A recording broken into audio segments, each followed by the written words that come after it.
Hello guys, എന്തായാലും summer സീസണായി. എല്ലാവരുടെ കയ്യിലും പച്ചമാങ്ങ ഉണ്ടാവുമല്ലോ. അപ്പോൾ ഈ ഒരു റെസിപ്പി ഉണ്ടാക്കി നോക്കാം. ഞാനൊരു 4 പച്ചമാങ്ങ എടുത്തിട്ടുണ്ട്.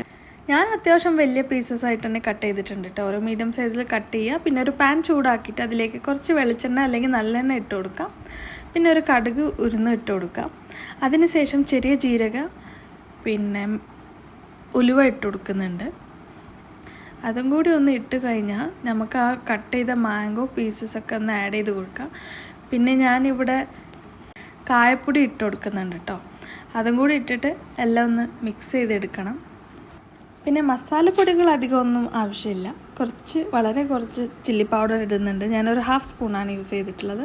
പിന്നെ കുറച്ച് ടർമറിക് പൗഡർ, പിന്നെ ഒരു കളറിന് വേണ്ടി ഞാൻ കാശ്മീരി ചില്ലി പൗഡറും കൂടി ഇട്ട് ഒന്ന് നല്ല മിക്സ് ചെയ്ത് കൊടുത്തിട്ട് കുറച്ച് വെള്ളം ഒഴിച്ച് കൊടുത്ത് കുറച്ച് സോൾട്ടും കൂടി ഇട്ട് കൊടുക്കുന്നുണ്ട്. ഇനി വേവിക്കാൻ വേണ്ടി വെക്കണം.